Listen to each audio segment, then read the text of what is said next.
Welcome to Sculpted and Unscripted with Dr. Azad, where we answer the most common questions about consultations, surgery, and recovery. Honest and without the script.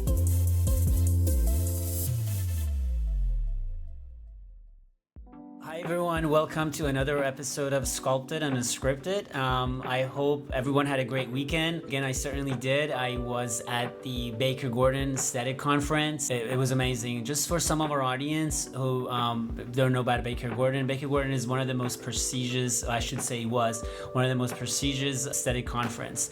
It happens every year in Miami, the first week of February. And what makes it really, really great is like they invite all the best of the best from not only from US, if it's kind of international. Like this time they had Tim Martin and Shoal Ashton for the facelift. They had Bill Adams and David Hazalgo for the breast augment. These are like a gods of breast augmentation, and obviously Alfredo Hoyos, the god of high definition liposuction. He actually did talk about rib remodeling and rib fracture and how to get the waistline, so it was narrower, so it was great. The other thing that makes this conference so special is like they have live surgeries, so they're streaming the live surgery, so you see with these giants operating and you actually get to interact with them. So it's like wow, really, I didn't realize that. Yeah, it's really, really good. The sad thing is this year was the sixth year of anniversary, and this was the last year, so they no longer have that conference, and everyone was sad.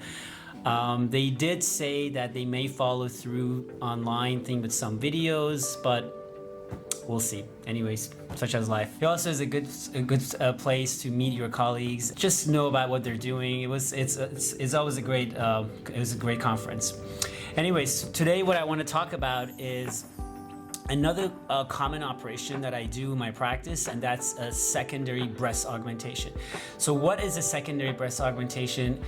Anytime you have a primary breast augmentation, and I say that to all my patients, you all already know that the implants are not forever. So even we made a significant amount of improvements over the past 10 or 15 years as far as the quality of the implant. I mean, we went down from first now down to 6th generation Motiva implant, which I think by far is one of the best implant out there right now. Even the 5th generation, the Soft Touch Allergan, the Boost Mentor, the 106 or 107 and Cientro, they're all great implants. Gummy bears, highly cohesive gel.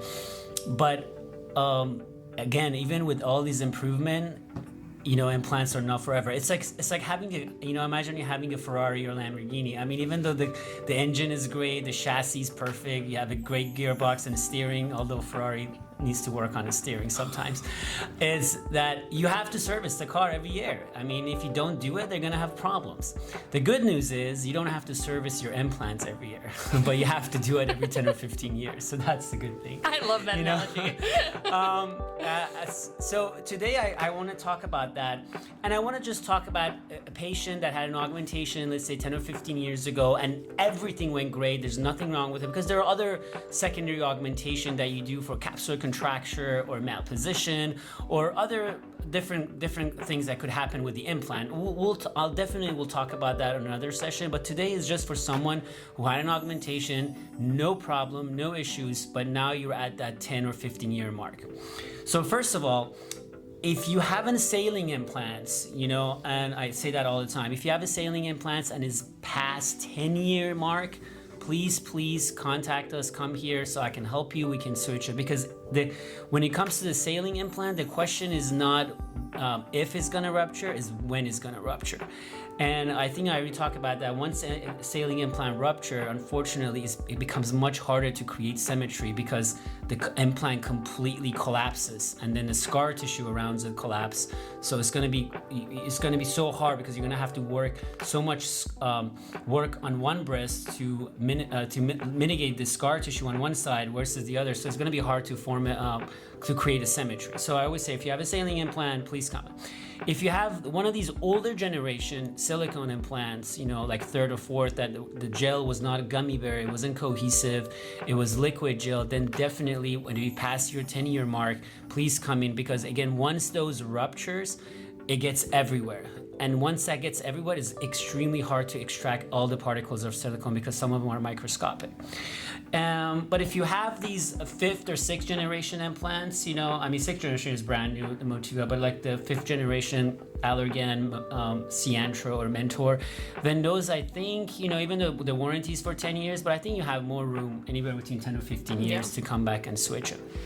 So when we do this secondary augmentation in those cases, you know, my attending used to call these, I had an attending used to call this like a refresh, which it's not like we're just gonna take the implant out and wash out and place the implant back in. No, there's a lot of work that I normally do inside the pocket, you know, it's a pocket correction. 99% of the time, you know what happened, I do like, I tighten the lateral pocket, because if you have an implant and it's been over 10 or 15 years, especially if it's a saline implant, especially if it's under the muscle, what happens in a long period of time, the implant gonna come down and out, and so it stretches the pocket out. Yeah, exactly, stretches the pocket out. Because even when you move your arms up or you're doing any exercises, you keep pushing down on that implant if it's under the muscle. Even if it's over the muscle, I mean, I just did a surgery on someone, the implant exchange and a breast lift, and the implant was literally down to the axilla. You know, it was like, even though it was over the muscle. So over time, the implant will stretch out the pocket. So 99% of the time, what we do tightening, or we call lateral capsulorrhaphy, to tighten the lateral pocket. The other thing I do, in inferior capsulorrhaphy or creation of the internal bra, which will bring the implant up. So over time, usually the implants are down and basically down and out, and what I do in the surgery, we bring the implant, we tighten the pocket laterally and then tighten the pocket inferiorly. Now, the next question is that if someone asks is, okay, so do you want to stay the same size, or you want to go bigger, or you want to go smaller? So let's discuss that. If you want to go bigger, and you know, the fair amount of 50% of the patients say, yeah, I just want to go bigger. You know, I like my implants, but it's been a long time and I just want to go bigger. In that case, since we narrowing the pocket by tightening it from the laterally and inferiorly, then we have to make room for the implant. So in that case, I do what's called open capsulotomy, meaning to open the superior portion of the pocket so the implant has a room to go up, and that's what we do. We sometimes, very rarely, I do medially, but if the pocket is already dissected to the border of the muscle, then I don't do any more than that, because we don't want to create symastia or uniboob. So the top portion is the part that I open it so it has room for the implants, and that usually works perfectly. And the other question is like, okay, doc, I want to be bigger, but I don't know how much I want to be bigger. So I say that again all the time. The implant, over the period of 10 or 15 years, like 3-dimensionally stretch out the entire skin, muscle, breast tissue. So if you do want to look bigger than what you are right now, you're thinking anywhere between 100 to 200 cc. And I know sometimes that rings about, my God, 100 cc, that's a lot. It's not. If you look at the whole the whole picture, you can need a minimum of 150 cc to be able to see the difference. Don't we have that like 25 cc one that looks like a pepperoni, like 25 to 30 cc's, it just looks like a pepperoni. And imagine that over the whole surface area volume of the implant over 10 or 15 years. What determines 100 versus 200 depend on how much your skin been stretched over time, you know. So that's another thing that we can talk about. If you want to stay the same size, then I say, okay, I mean, that rarely happens, to be honest. I mean, I rarely have a patient that comes in and is like, I love the way it is, I just want to change it because the implant has been 12 years. I mean, it does happen, but rarely happen. In those cases, I tell them if they have a saline implant, since saline is always, they overinflate the saline. So anything, if you have like a 300 saline, I tell them the equivalence of that to the silicone implant would be 350. You have to compensate for that overinflation, because that's what they do with the saline implant. And then with the silicone implant, then we can honor the same CC. But again, they're gonna look exactly the same. Again, it's not like it never happened, but that, I would say maybe about 5 or 10% want to stay the same size, you know. Now there's a third group that they want to be smaller. There you go. So that creates a lot of conversation, because if you want to stay smaller, and if you had the same implant again for 10 or 15 years, so obviously your pocket has been stretched out, and we already talked about that. We can fix the pocket, but also your skin has been stretched out for that long, and how much of that skin stretch determines what needs to be done. Even at the best case scenario that you have a very good elastic skin, I tell them if you're gonna go smaller, you definitely will be deflated for sure. And then sometimes the deflated look, it looks like a droopy breast. If someone comes in and they want to be smaller and they already have a ptosis or a droopiness or ptotic, the breasts are droopy, then I tell them at that point, if you most definitely gonna need to do a breast lift if you want to go definitely smaller, because you already the skin has already been stretched over a long period of time, and you'll need to have a downsizing an implant and doing the breast lift, because now we can fix the pocket internally, as I mentioned to you, by capsulography, tightening the pocket, but you have to also be able to tighten the skin outside to wrap it around, to give you that nice perky look.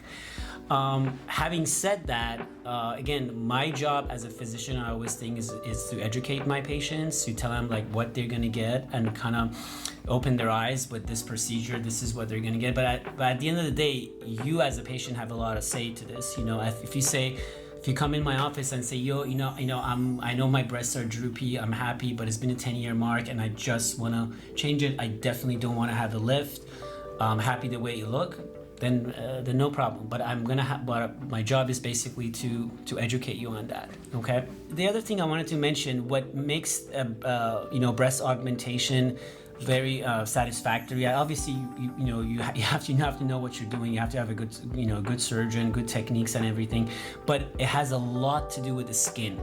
The skin is what controls the outcome of the breast augmentation, and in pretty much anything in cosmetic surgery. If you have a good skin elasticity, if the breast is not droopy and the skin is not very stretched, then the breast augmentation will be perfect. I never forget, one of the other things that my attending used to tell me is like, when you do a breast lift, the way you know how the breast lift went perfectly is if at the end of the case, if you ignore the scar, it looks like that you have an implant. If you just ignore the scars, Gotcha. That means the breast lift went perfectly. That means you totally, completely wrap the skin around the implant. So this is as far as the technique aspect of it. As far as the recovery goes, it's pretty much, because everyone asks me, is it going to be worse than the first time? The recovery actually is not worse than the first time, because the pockets are already been dissected during your first operation. All we're doing is just tuning it up, just making it a little tighter. Most of the time, you do not require a drain, unless we're doing a capsulectomy or something like that. But most of the time, with just a regular refresh, you don't need a drain.